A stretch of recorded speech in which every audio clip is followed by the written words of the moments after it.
so this match, this is winner semis, me versus Jazz. Cut that out. Alrighty. He goes first, which is really important in this matchup. Pot's agreed, or pot agreeds, if you want to say that. Oh wait, hang on. Yeah, he has pot and duo, but I have Serpent and Primo, so it's actually not that bad. But I'm gonna switch the things on the overlay. Shouts out to all the dueling streams for giving me the idea to organize the match counts and stuff like this instead of the horribly unintuitive way I had it before. Like, this is clearly just better.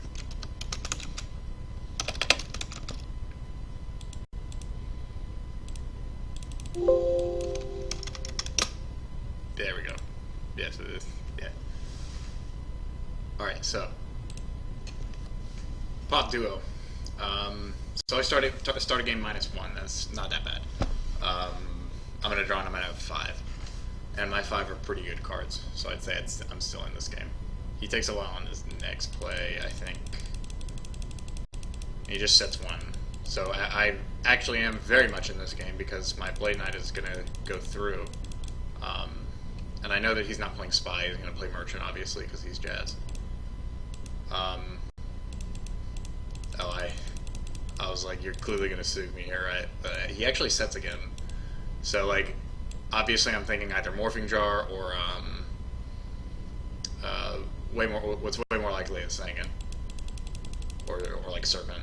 And yeah, it's Sangan, he gets Faith, and he takes 2,000. Blade Knight being 2,000 is really relevant here. I guess the replay is showing me that he's got a Faith. You know, getting pot agreed for him is pretty good here, I'd say. But with this kind of clock, oh yeah, this is so funny. We're both idiots. He absentmindedly like scapegoats, and I'm thinking I just need to solve him whatever he's flipping, right? I mean, Mirror Force being the most obvious one, but I'm pretty much thinking whatever he does, if he's going to be on one of these attacks, I'm fucking solving, because I want this next Blade Knight hit to get in and put him at 3,000. But the card he flipped was Scapegoat, and I realized that at maybe a split second after, or at the exact same time that I flipped the Solemn on reaction.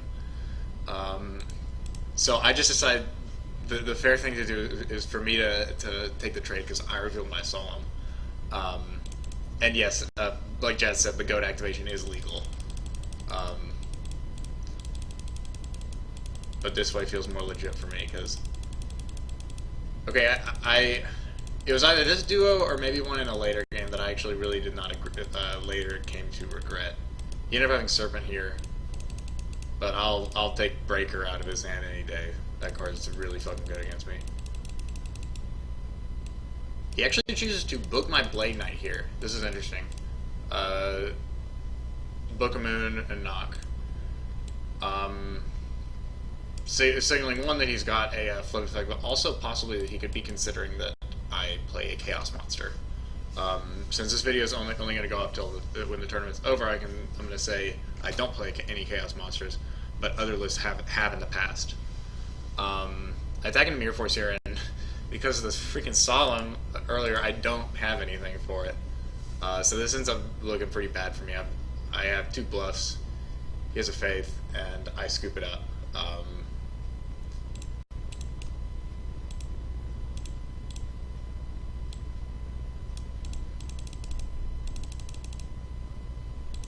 Yeah, Jazz is talking about, yeah, going into this match, he was apparently convinced that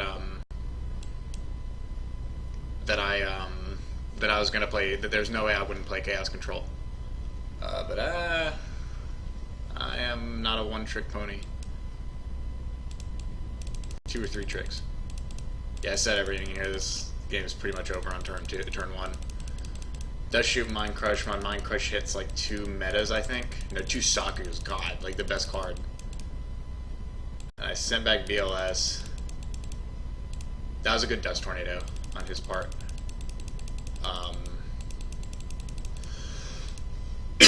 Fortunately here I can play into the torrential, because that was what I was really thinking. But with Compulse and Exiled Force, I'm totally fine with having those be my 2 versus these 2. You could have Mirror Force there, but I don't think that'd be the card he kept for Dust Tornado. Yeah, sure enough, it ends up being an MST. So yeah, I do. He does that on the Exiled attack, and then he dusts this to the DD Warrior Lady attack.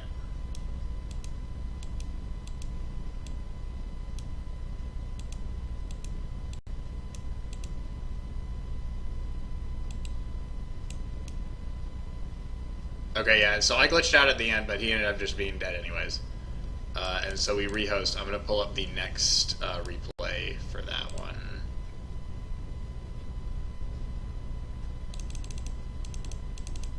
Yeah, so we get it to actually go to game 3. So, pretty good hand going second. I have another Pot of Greed. And I've got Extermination, not relevant, not so relevant here. Nothing to actually negate a flip effect, but plenty of game like after the flip effect. So I said everything. In my opinion, it's once you have the Psalm, it's probably correct to set bluffs with it. It's really reassuring to get Heavy Storm in their graveyard as soon as possible, so I know exactly which faiths are the ones I need to negate. That's all I'm thinking in my draw phase. I know that holding Dust Shoot is something he's going to consider me capable of, so I might as well confirm that I might as well confirm, or not confirm, that I don't have that. So he pots, I saw him, and he sets one and passes. I know you're gonna say like, but that's so all in. That's so all in, because what if he has Heavy Storm? But so for one, if he has Heavy Storm, his deck is not capable of just Heavy Storming and poking through a Wangu on turn 1. It's Detox Ghost. It's 16 monsters. The best play he would have is like a Azure Priest or DD Warrior Lady Crash. Or like a Charity into Charity discard Parshath Premature, but that's like really unlikely.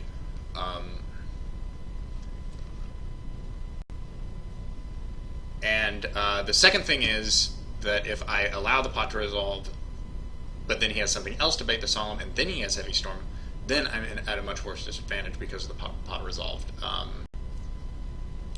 So that is why I choose to Solemn the pot there, and let's see if it pays off for me.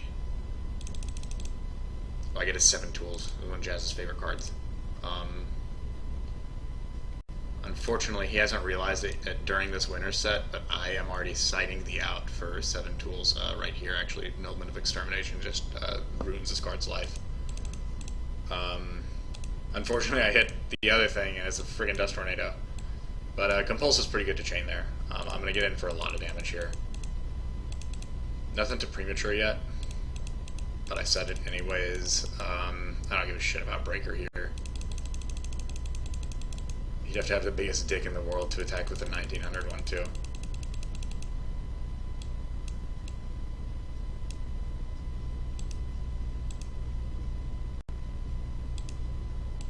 So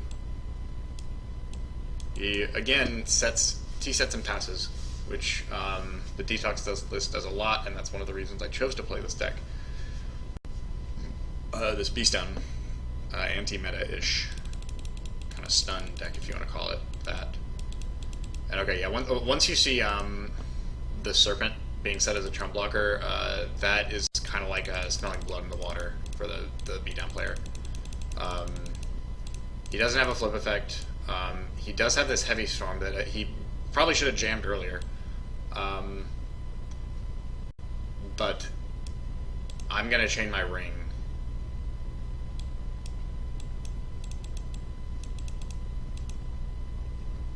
because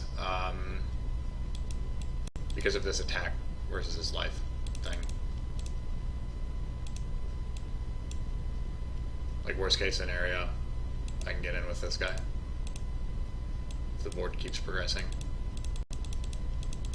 I don't end up killing him that turn, but I do set it just in case I need another attacker. I want to start forcing him to do something else. Ooh, and then I draw Mystic Swordsman. This is a good card here, but I can't play it quite yet. But I can flip summon to this Dark Soul and go for it. He Sakuretsu's Wang Hu, and I think...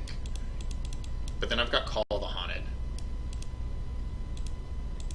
I know I could have... What I could have done is chain Call the Haunted to the Abyss Soldier, because if he has Torrential here, I am kind of boned. But then he would have had to hold Torrential on this flip summon, which would be pretty next level, I think. But it's still, you know, if I can play around it, I would still like to. But instead, I do this, hoping that if he has a Scapegoat, he has to chain it there. Because that's like the main thing that like I'm trying not to have happen to me. And this is one of the situations, like, if a Scapegoat does resolve, since I have this guy, it's not the end of the world for me. I can still like keep pushing in for this last 1,000 damage in the last 2 turns or so. And I head to Koichi, and the Possessed Dark Soul does connect with his 2 dead metas set. So the last game was kind of like balls to the walls, all in on my part. A lot of my decision making was, admittedly, you know, like, all right, I'm pushing here, right? All right, I'm pushing. I'm gonna keep pushing, and he better have it. And he better have it. Basically, I said better have it like 3 or 4 times in this game 3 to take it. So yeah, now I'm gonna go to the winners' final set.